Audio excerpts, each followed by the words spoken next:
कीजिए और रिवाइज करते रहिए।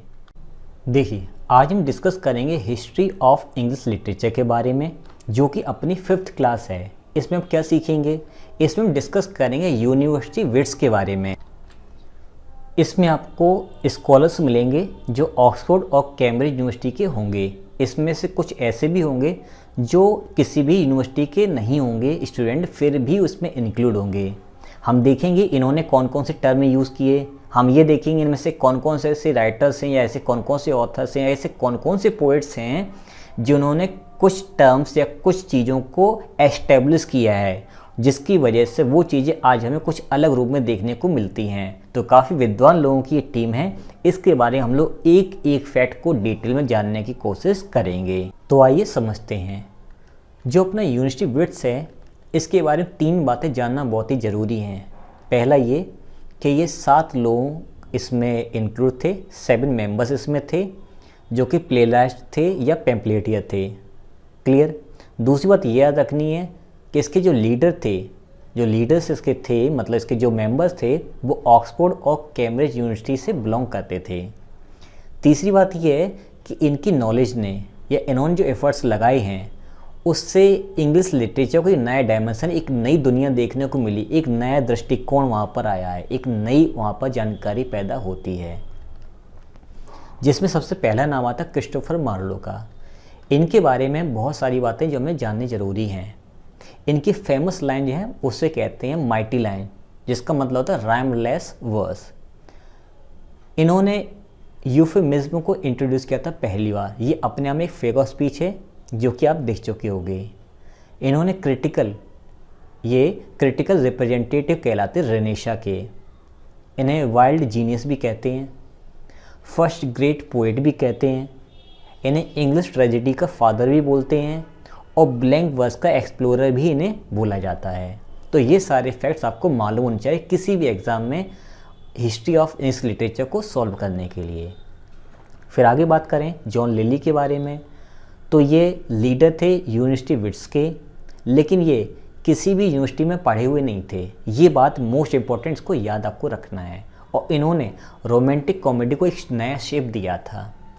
फिर बात करें टॉमस केट के बारे में, तो ये भी किसी भी यूनिवर्सिटी में नहीं पढ़े हुए थे। दूसरी बात ये याद आपको रखना है कि जॉन लिली जो थे उन्होंने कैम्ब्रिज यूनिवर्सिटी में पढ़ाई नहीं की थी। ये क्वेश्चन एग्जाम में आता है, ऐसा कौन सा राइटर है जो कैम्ब्रिज यूनिवर्सिटी में नहीं पढ़ा? तो जॉन लिली। ऐसा कौन सा राइटर है या जॉन लिली किस यूनिवर्सिटी में नहीं पढ़े? तो कैम्ब्रिज। ऐसे क्वेश्चन आ सकता है। टॉमस केट किसी भी यूनिवर्सिटी में नहीं पढ़े हुए थे। फिर इसका जॉन पील है, टॉमस लॉज है, टॉमस नेश है, रॉबर्ट ग्रीन है, ये सभी लोग इसके मेंबर थे।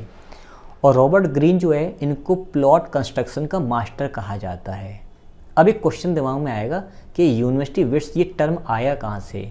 तो ये टर्म जो है वो जॉर्ज सेंट्सबरी ने कॉइन किया था और उन्होंने कॉइन किया था, इसी वजह से आज हम लोग इसको जानते हैं। तो यूनिवर्सिटी विट्स किसने कॉइन किया था?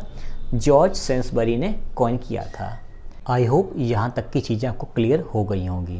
अब अगर थोड़ा आगे और बात करें तो एक वर्क हमें दिखाई देता है स्पेनिश ट्रेजेडी।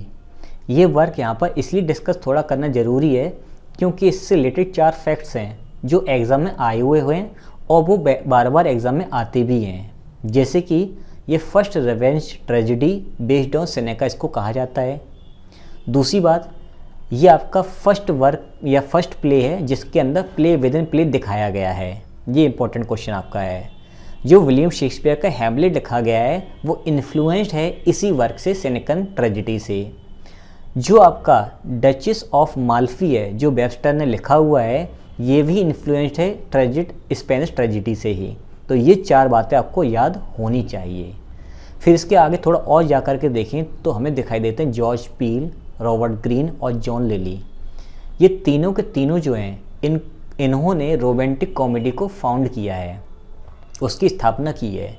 तो ये सारे इंपॉर्टेंट फैक्ट्स थे जो आपको यूनिवर्सिटी विट्स के बारे में जानने चाहिए थे, जिसमें इंक्लूड मैंने किया है स्पेनिश ट्रेजेडी। तो ये सारी बातें अगर आपके क्लियर हैं तो ऑलमोस्ट 90% या मैं उससे ज़्यादा भी बोल सकता हूँ कि चांसेस बन जाते हैं कि टीजीटी, पीजीटी, केवीएस जो भी आपके एग्ज़ाम है, जो भी आर्मी का ही भले ही क्यों ना हो, वो आपके क्रैक हो सकते हैं। अब अगर आप इनको याद करना चाहते हो सभी विद्वानों के नाम, तो उसका एक शॉर्टकट आपके सामने मैंने दे दिया है। बेसिकली शॉर्टकट काम नहीं करते हैं कभी भी, क्योंकि जब तक हमें थ्योरी याद नहीं होगी तब तक वो चीज़ काम में नहीं आएगी। इसलिए मेरा सजेशन आपके लिए ये है कि आप कंप्लीट थ्योरी याद कर लीजिए, शॉर्टकट अपने आप आपको याद हो जाएगा। तो ये सारे फैक्ट्स याद कीजिए, इनके नोट्स बनाइए, डिटेल में चीज़ों को याद कीजिए। आई होप एक एक क्वेश्चन आपका एग्ज़ाम में सॉल्व होगा।